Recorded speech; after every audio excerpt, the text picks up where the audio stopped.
ನಮಸ್ಕಾರ ಎಲ್ಲ ದ್ವಿತೀಯ ಪಿ ಯು ಸಿ ವಿದ್ಯಾರ್ಥಿಗಳಿಗೆ. ಈ ಸ್ಪೆಷಲ್ ವಿಡಿಯೋದಲ್ಲಿ ಹೇಳಬೇಕಂದ್ರೆ ರಿವ್ಯಾಲ್ಯೂಯೇಷನ್ ಹಾಕಬೇಕು ಹಾಕಬಾರ್ದು, ರಿವ್ಯಾಲ್ಯೂಯೇಷನ್ ಹಾಕಿದರೆ ನಿಮಗೆ ಎಷ್ಟು ರಿಸ್ಕ್ ಇದೆ ಇದ್ರ ಬಗ್ಗೆ ನಾ ಪ್ರಾಪರ್ಲಿ ಫುಲ್ ಡಿಟೇಲ್ ಆಗಿ ನಿಮಗೆ ತಿಳಿಸ್ಕೊಡ್ತದೆ. ರಿವ್ಯಾಲ್ಯೂಯೇಷನ್ ಅಂದರೆ ಎಷ್ಟು ರಿಸ್ಕ್ ಇದೆ ಅದ್ರಲ್ಲಿ ರಿವ್ಯಾಲ್ಯೂಯೇಷನ್ ಅಂದರೆ ನಾನು ಹೇಳ್ತೀನಿ ಆ್ಯಸ್ ಎ ಇವ್ಯಾಲ್ಯೂಟರ್ ನಾನು ಹೇಳ್ತೀನಿ ರಿವ್ಯಾಲ್ಯೂಯೇಷನ್ ಏನು ಪ್ರೋಸೆಸ್ ಇದೆ ಅಂತ. ಅಲ್ಲಿ ಒಳಗೆ ಏನಾಗ್ತದೆ, ನಾವು ರಿವ್ಯಾಲ್ಯೂಯೇಷನ್ ಅಂತ ಹಾಕ್ಬಿಡ್ತೀವಿ, ಅಲ್ಲಿ ಪ್ರಾಬ್ಲಮ್ ಏನು ಬರ್ತದೆ ನಾನು ಹೇಳ್ತೀನಿ ಏನೇನಿದೆ ಅಂತ. ಫಸ್ಟ್ ಈಗ second year P U C ವಿದ್ಯಾರ್ಥಿಗಳಿಗೆ ಹೇಳುವುದಂದ್ರೆ ಎಲ್ಲರದ್ದು ರಿಸಲ್ಟ್ ಬಂದಿದೆ, ಎಲ್ಲರೂ ರಿಸಲ್ಟ್ ನಾವು ನೋಡಿದ್ದೀವಿ. ನಿಮ್ದು ರಿಸಲ್ಟ್ ನಿಮ್ಮ ಪ್ರಕಾರ ಸ್ಯಾಟಿಸ್ಫೈಡ್ ನಾಟ್ ಸ್ಯಾಟಿಸ್ಫೈಡ್ ಈ ಎರಡು ಆಪ್ಷನ್ ಇದೆ ನಿಮ್ಮಲ್ಲಿ. ಕೆಲವು ವಿದ್ಯಾರ್ಥಿಗಳಿಗೆ ಒಳ್ಳೆಯ ನಮ್ಮ ಪ್ರಕಾರ ರಿಸಲ್ಟ್ ಬಂದಿದೆ ಅಂತ ಒಂದು ಇದ್ದಾರೆ, ಮತ್ತು ಸರ್ ನಮ್ದು ಮತ್ತೆ ಕೇಳು ನಾವು ಎಕ್ಸ್ಪೆಕ್ಟ್ ಮಾಡ್ಕೊಂಡಿದ್ದೆ ಅದ್ರ ಪ್ರಕಾರ ಮಾರ್ಕ್ಸ್ ನಮಗೆ ಬಂದಿಲ್ಲ, ಮತ್ತು ಮಾರ್ಕ್ಸ್ ಬರಬೇಕು ಅಂತಿದ್ದಾರೆ. ಹೌದು, ಇಲ್ಲಿ ನೋಡ್ರಿ, ಅದಕ್ಕೆ ಈಗ ರಿವ್ಯಾಲ್ಯೂಯೇಷನ್ ಅಂತ ಒಂದು ಆಪ್ಷನ್ ಇದೆ. ನಾನು ಫಸ್ಟ್ವಾಗಿ ವಿದ್ಯಾರ್ಥಿಗಳಿಗೆ ಎರಡು ಮಾತುಗಳನ್ನು ಗಮನ ಇಡ್ರಿ. ರಿವ್ಯಾಲ್ಯೂಯೇಷನ್ ಯಾರು ಹಾಕಬೇಕು ಯಾರು ಹಾಕಬಾರ್ದು ಫಸ್ಟ್ ಎಲ್ಲಿ ಕೇಳ್ರಿ. ನಿಮ್ಮದು ಮಾರ್ಕ್ಸ್ 95 ಪ್ಲಸ್ ಇದೆ. 95 ಪ್ಲಸ್ ಅಂದರೆ ಔಟ್ ಆಫ್ ಇಲ್ಲ. 95 ಇದೆ, 96 ಇದೆ, 97 ಇದೆ, 98, 99 ಇದೆ. ಅಂದರೆ ಈ ವಿದ್ಯಾರ್ಥಿ ಕ್ಯಾಟಗರಿ ಬೇರೆದು. ಮತ್ತು ಕೆಲವು ವಿದ್ಯಾರ್ಥಿಗಳಿಗೆ ಅಂದರೆ ಇಲ್ಲಿ 4 ಮಾರ್ಕ್ಸ್ ಡಿಫ್ರೆಂಟ್ ಇದೆ. ಇಲ್ಲಿ ಅಂದರೆ 99 ಬಂದಿದೆ ನಿಮ್ಮದು, 98 ಬಂದಿದೆ, 97, 96 ಬಂದಿದೆ. 4 ಮಾರ್ಕ್ಸ್ ಡಿಫ್ರೆಂಟ್ ಇದೆ. ನಿಮ್ಮದು 4 ಮಾರ್ಕ್ಸ್ ಡಿಫ್ರೆಂಟ್ ಇದ್ದರೆ ವಿದ್ಯಾರ್ಥಿಗಳು ಎಲ್ಲಕ್ಕಿಂತ ಜಾಸ್ತಿ ಟೆನ್ಷನ್ ನಿಮಗೆ ಇದೆ.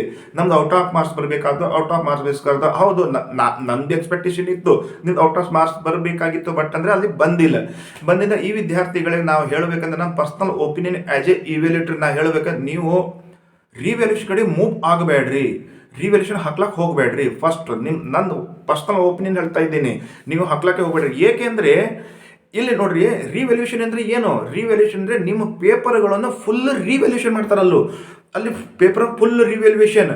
ಈಗ ನಾವು ಲಿಬರಲ್ ಆಗಿ ಮಾರ್ಕ್ಸ್ ಹಾಕಿರ್ಬೋದು ಅಲ್ಲಿ, ಬಟ್ ಅಂದರೆ ರಿವ್ಯಾಲ್ಯೂಯೇಷನ್ ಹೋಗ್ತಿರಲ್ಲ, ನಿಮ್ಮ ಲಿಬ್ರಲ್ ಅದು ಸ್ಟ್ರಿಕ್ಟಲ್ಲಿ ಹೋಗ್ಬಿಡ್ತದೆ ಅದು.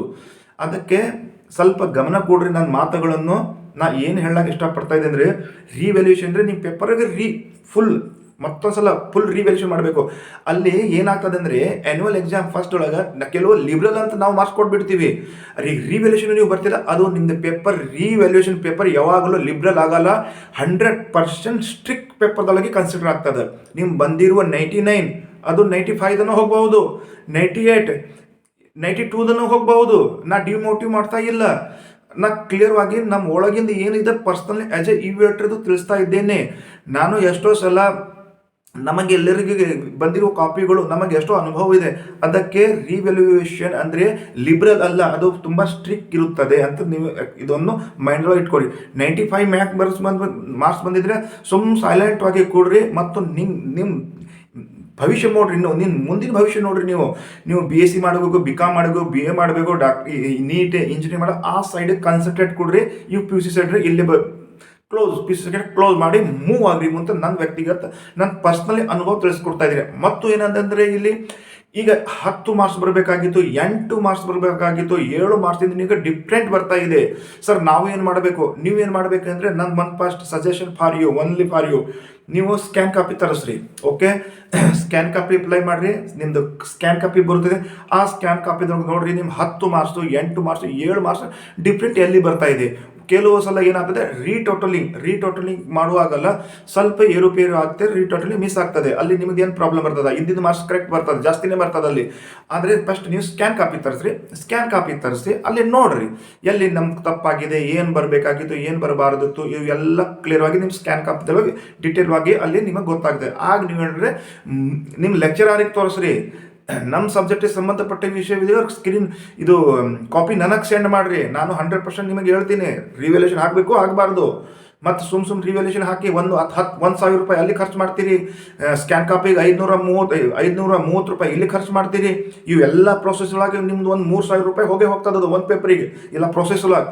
ಅದಕ್ಕೆ ನನ್ನ ಪ್ರಕಾರ ಸ್ಕ್ಯಾನ್ ಕಾಪಿ ತರಿಸ್ರಿ, ಆ ನಂತರ ರಿವ್ಯಾಲ್ಯೂಯೇಷನ್ ಮೂವ್ ಮಾಡಬೇಕು ಅಷ್ಟೇ.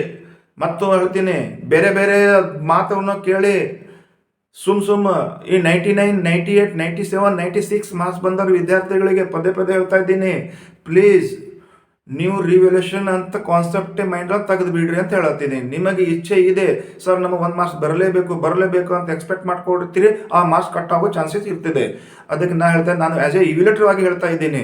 ಬಟ್ ನೀವು ಯೂಟ್ಯೂಬ್ದೊಳಗೆ ಹಲವಾರು ಕಡೆ ನೀವು ಬೇರೆ ಬೇರೆ ಅವು ಕಾಲೇಜೊಳಗೆ ಯಾರೋ ಪಾಠನೇ ಹೇಳಲ್ಲ ಅಂಥವ್ರು ನೀವು ಸಜೆಷನ್ ಕೊಡ್ತಾ ಇದ್ರೆ ಅದನ್ನು ಮಾತು ಕೇಳಿ ನಾವು ರಿವ್ಯಾಲ್ಯೂಷನ್ ಹಾಕ್ತೀವಿ ಅಂದ್ರೆ ನೀವು ಹಾಕ್ರಿ. ಅದಕ್ಕೆ ನಾನು ನಿಮ್ದು ಫ್ರೀಡಮ್ ಇದೆ, ನಿಮ್ದು ಅಧಿಕಾರ ಇದೆ, ಹಕ್ಕುಗಳು ಇದೆ. ಅದಕ್ಕೆ ನಾನು ಮತ್ತೊಂದು ಸಲ ಪದ ಹೇಳ್ತೀನಿ, 95 ಅಬೋವ್ ಬಂದಿರೋ ವಿದ್ಯಾರ್ಥಿಗಳು ರಿವ್ಯಾಲ್ಯೂಷನ್ ಮೂವ್ ಮಾಡಬೇಡ್ರಿ ಅಂತ ಮತ್ತೊಂದು ವಿನಂತಿ ಮಾಡ್ತಾ ರಿಕ್ವೆಸ್ಟ್ ಮಾಡ್ತಾ ಇದ್ದೀನಿ. ನಿಮ್ಮ ಮಾರ್ಕ್ಸ್ ಬರಲೇಬೇಕು ಸರ್, ನಾವು ಹಾಕ್ತೀವಿ ಅಂದ್ರೆ ನೀವು ಹಾಕ್ರಿ. ಅದಕ್ಕೆ ನಾನು ಡಿನೇ ಮಾಡ್ತಾ ಇಲ್ಲ. ಅದಕ್ಕೆ 8th ಮಾರ್ಕ್ಸ್ 7 ಮಾರ್ಕ್ಸ್ ಯಾರಿಗೂ ಡಿಫ್ರೆಂಟ್ ಬಂದಿದೆ ಅವರೇ ರಿವ್ಯಾಲ್ಯೂಷನ್ ಮೂವ್ ಆಗಲಿ, ಸ್ಕ್ಯಾನ್ ಕಾಪಿ ತರಿಸಿ.